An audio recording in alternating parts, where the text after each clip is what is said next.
Hello, fellow followers. Welcome back to FanZcene. Greg here, and today I have for you a VHS haul. I know it's been a while since I've done one of these, but, I got some VHS tapes. Nothing spectacular. I got them a little while ago, and I meant to share them with you guys, and I like sharing my VHS finds with you guys, and I hope you guys like seeing them. Just something special about finding VHS, see whether they're good or bad, or something that a lot of people have. But let's start off first with something I find extremely funny. I saw this VHS tape. I had to get it. It's Gone Fishing with Joe Pesci and Danny Glover. Nothing that's going to knock your socks off, but it's definitely got the feel of like a Walter Matthau, Jack Lemmon type movie. It's about these two best friends who go out fishing and get in all kinds of troubles, criminals, all that stuff. It's hilarious. This movie could definitely use a new Blu-ray. Sadly, it's in Disney's wheelhouse, Hollywood Pictures. So we'll probably never get a good one of these unless they actually make good on that promise to actually release new physical media. But this one is just hilarious. Joe Pesci and Danny Glover are so great in this movie. And I just, it's something I remember from the 90s and I really thoroughly enjoyed, and I had to pick up. It was so funny. It's a good time. It's a good time. No mold on that either. But yeah, if you've never seen Gone Fishing, check it out. Get a good watch. Let me know what you guys think about it. Up next is a movie from the year 2000. Why I like this movie and why I felt the urge to buy this, I don't know. This is one of those weird movies where I can say I honestly don't know why I watch it or why I've even liked it over the years. It's something compelling, and that movie is Loser, starring Jason Biggs and Mina Suvari and Greg Kinnear. This was like hot off the heels of American Pie. Jason Biggs was sort of, in that Hollywood it guy for comedies and stuff. This isn't really a raunchy comedy. It's more of a love story. I don't know what it is. I seriously don't know what it is about this movie. Why I like it. It's not. I can't say it's honestly a good movie, but to me it is. I don't know. I just love cheesy bad movies sometimes, and this is like a romantic story here. Try to get the glare out of there. Jason Biggs plays this kid from like the country, I can't remember. Someplace cold. That's why he's got the hat. I can't remember. And he's like a loser. He's a nerd, and he goes to college, and he gets saddled with these roommates that are just horrible people. They're just awful. He becomes attracted to Mina Savari's character, who is basically banging Greg Kinnear, their professor, and they him and her kind of Jason Biggs and her kind of hit it off, and it goes from there, and he's just like this really loser character who has a heart of gold, and eventually she sees and people see that he's actually a really cool guy underneath everything. I don't know. I don't know. It's an early 2000s movie. I was in my junior or senior year of high school when this came out. I don't know. It's just something I saw. I picked it up. But if you've seen it and if you like it, let me know. If you don't like it, that's okay. Let me know. Just rip into it if you guys want to. It's up to you guys. But Loser. This next one I have not seen in years.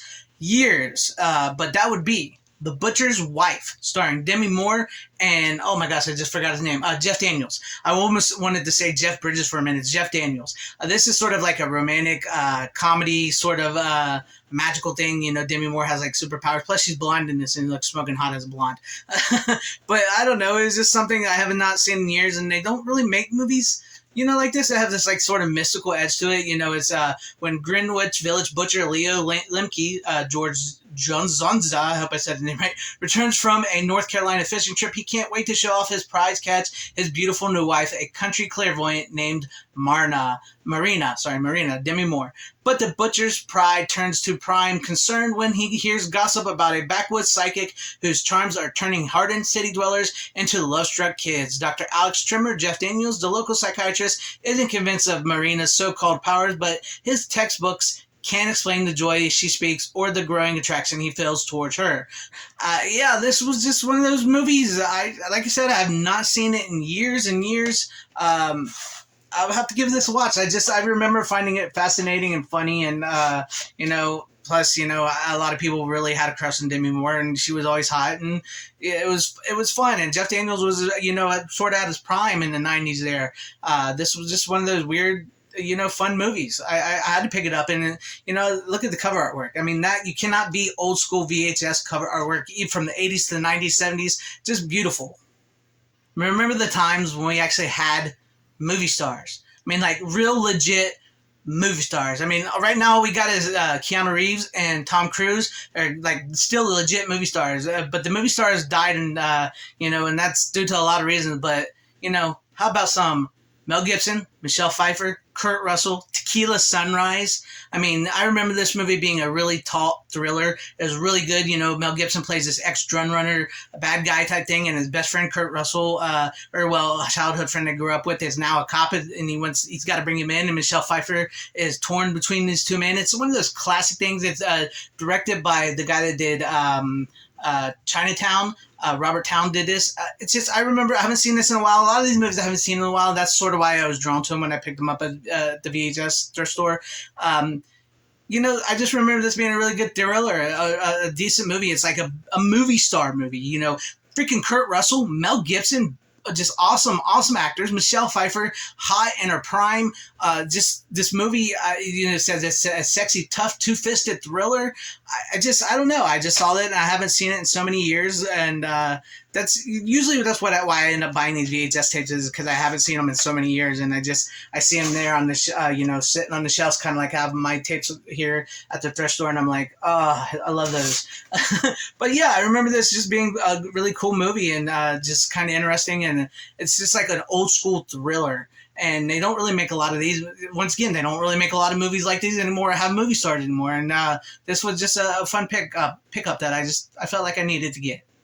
Finally, we have a movie from the king of eroticism. That would be Zalman King's Wild Orchid, starring Mickey Rourke, Jacqueline Bisset, and Carrie Otis. I believe she's French. I actually just got the second one of these, Wild Orchid 2, also directed by Zalman King, not too long ago on VHS, and I finally found a copy of the original out in the wild. These movies were crazy. They're sexy. Mickey Rourke, whatever happened to Mickey Rourke? I mean, talk about drugs and stuff that to do to you. But he used to be in these movies like this, where he was like the man. You know, he would get all these beautiful women and stuff like that. I don't know. This is one of those, you know, like I said, it's a classic eroticism film. It says, Emily, a beautiful young attorney from the Midwest, joins Claudia, a sophisticated and powerful businesswoman in Rio de Janeiro, for international contract negotiations. Upon Emily's arrival, she is introduced to Claudia's distant, intriguing friend, Wheeler, played by Mickey Rourke. Like I said, I mean, he was like a sex symbol. And look at him now. He looks like freaking Michael Myers. His face is so... Anyways... where was I? Several surprising and sensual arousing encounters with him reveal that he controls everything in his world, including her. Emily's fascination for Wheeler deeply consumes her in a well-planned sexual masquerade, unleashing her most secret, primitive desires. Her love for Wheeler eventually shatters... It's getting hard to read because if you can't, it gets real dark down there. Shatters her icy exterior, exposing a vulnerability he's kept hidden all of his life. Yeah, I hope I read it right. It was kind of getting hard to read there, but yeah, Wild Orchid. It's just, you know, these are like those weird, like, once again, movies they don't make nowadays. These movies were kind of like really big back in the 80s and 90s, and like they were sort of like almost like the Oscar version of a B erotic movie, you know what I mean? Because like they made these like Skinamax movies and stuff where there's lots of TNA and men doing that, but this was sort of like the Oscar type version of these type of movies, even though they're just as naughty and and have a lot of TNA as well too. But you know, I don't think I've ever actually seen the Wild Orchid movies, so that once again that was a factor in picking up the VHS tape, and I saw this, and this was probably one more of the rare finds between. I mean, these movies you can probably find anywhere, Blu-rays, DVDs of them, but this one is like a little bit rare find, so I was glad to pick up the VHS, and I'll more than likely give it a watch, and we'll see how this plays out.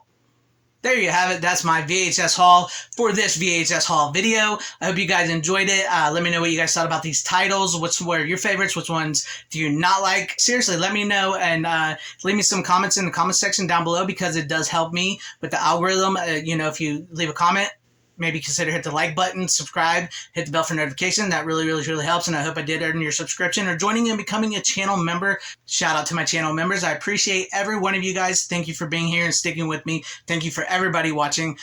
You guys are all awesome. Wherever you are, please have a great, safe, happy, healthy day, morning, afternoon, evening, and night. Always support physical media. It is the superior format. Godspeed.